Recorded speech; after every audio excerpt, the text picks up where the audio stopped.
Ya está con nosotros Cynthia Viteri, precandidata presidencial por la Unidad. Cynthia, muy buenos días y bienvenida a nuestro programa. Bueno, estamos ya prácticamente en la recta final, a punto de que los ecuatorianos puedan conocer quiénes se van a ratificar como candidatos a la presidencia de la República. Le pregunto a usted, en caso de consolidarse como ya candidata oficial por la Unidad, ¿tiene pensado ya quién será su candidato a la vicepresidencia de la República? Buenos días, Janet, y gracias por la invitación. Yo creo que esto es paso a paso. El 29 de septiembre será la gran convención nacional donde vendrán todos los miembros que conforman la Unidad y los que se están sumando aún en este momento.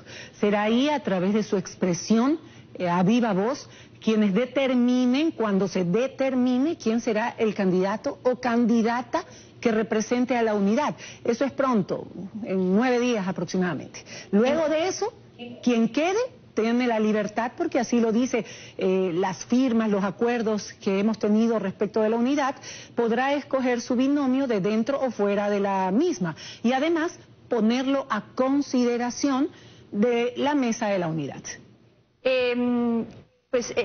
Hasta el momento dentro de la Unidad hay 2 candidatos, usted y Paul Carrasco. ¿Existe la posibilidad que, de acuerdo a lo que digan las encuestas que ustedes mismos anunciaron que se va a hacer, sea Paul Carrasco el binomio, o componga el binomio con usted, o al revés, en caso de que Paul Carrasco gane, usted sea el binomio de él?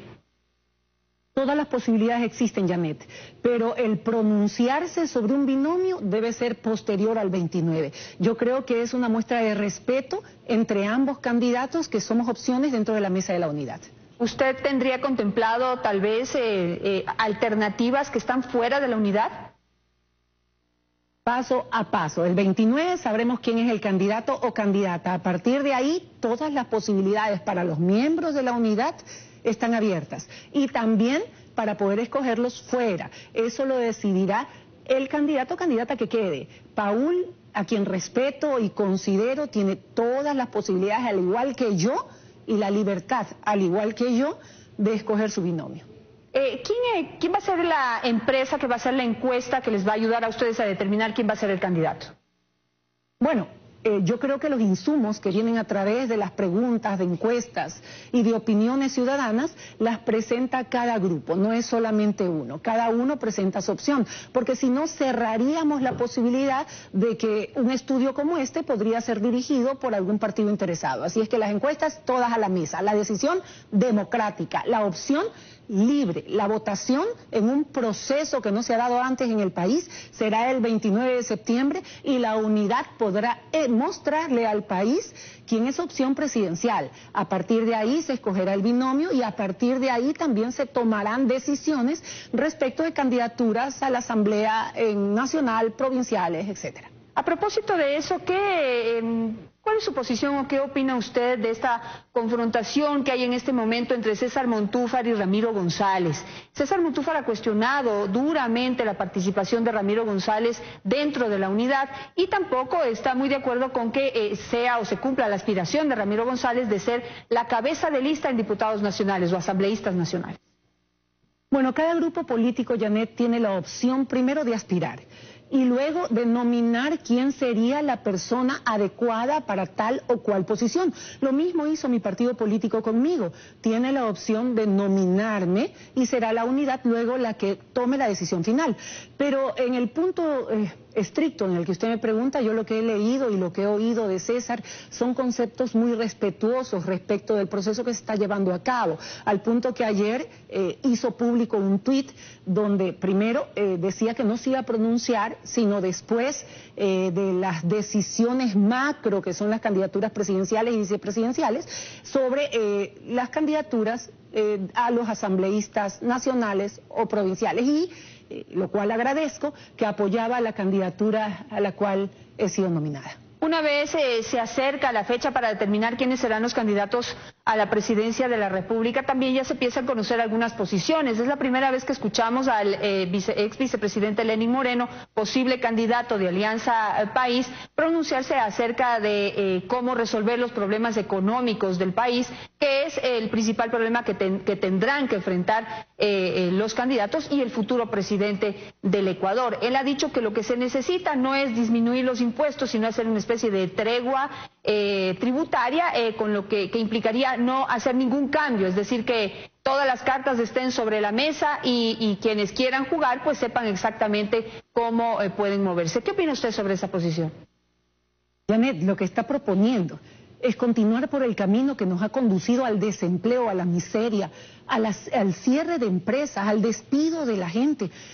Yo creo que la lejanía del señor Moreno lo ha hecho desconocer la realidad que en este momento viven los ecuatorianos. No hay trabajo, no hay empleo. Él está proponiendo lo mismo.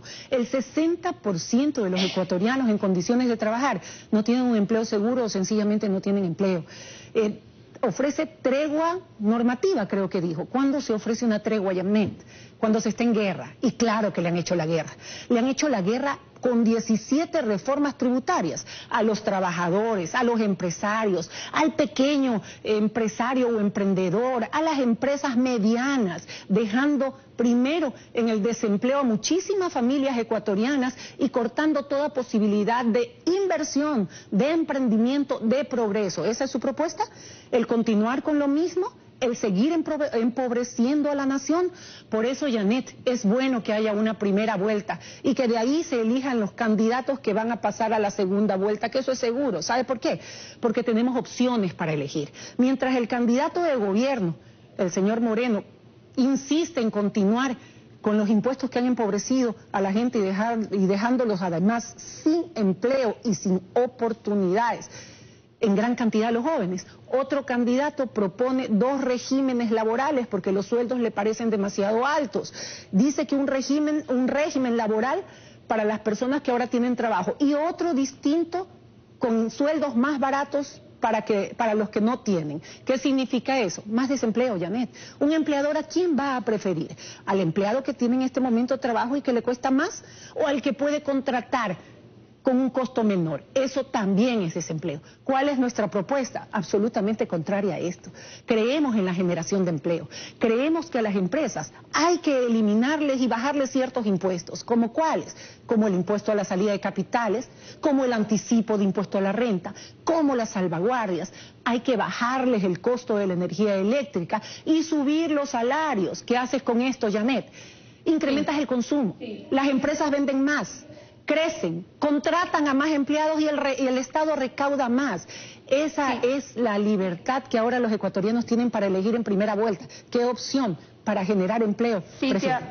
Pero en este momento hay una distorsión en la economía y, por ejemplo, las autoridades actuales, el gobierno actual está frente a un problema grave y es que para poder firmar con la Unión Europea tienen que eliminar las salvaguardias. Ya han tenido que adelantar el desmonte y yo creo que van a tener que acelerarlo mucho más si quieren firmar o ratificar el acuerdo el primer trimestre del próximo año. Eso significa 900 millones de dólares menos para la economía nacional. Ellos han dicho que las salvaguardias las implementaron para poder cuidar la dolarización. Si ya no hay salvaguardias, ¿cómo piensa usted que se va a reemplazar ese dinero que ya no le va a entrar directamente al fisco? ¿Qué haría usted?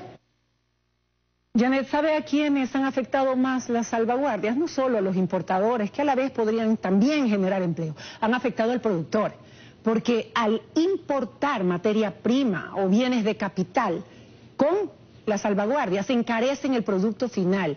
El Ecuador es un país caro. La gente huye por las fronteras a Perú o a Colombia a comprar productos más baratos porque aquí no les alcanza el dinero, no les alcanza el salario o sus ingresos. Eso es lo que han provocado las salvaguardias. Eliminarlas, por supuesto, nosotros estamos planteando eliminarlas. No solamente que de esa manera vamos a generar mayores inversiones y por lo tanto más producción, desarrollo y empleo, sino que sabemos cómo reemplazarlas. Solamente gastos, por ejemplo, de asesorías, consultorías, los lujos del poder, el maquillaje de la revolución ciudadana, la propaganda, los viajes, las comitivas, las sabatinas, han gastado de la riqueza del Estado durante este periodo, alrededor de 23.000 millones de dólares, Janet. Esas son las cifras que recogen los estudios empleados en esta materia. Usted, si propone al país un Estado austero, que gaste poco, que invierta mucho, que abra las fronteras, que atraiga la inversión nacional y extranjera, que no se hace con imposiciones ni con impuestos que impiden salir los capitales, que lo que hacen es que ingresen los capitales. Este país tiene salida, estoy segura que tiene salida. Y esa es la posición de la precandidata Cynthia Viteri por la Unidad. Le agradezco muchísimo por estar esta mañana con nosotros. Gracias a usted por la invitación y un gran abrazo. Gracias.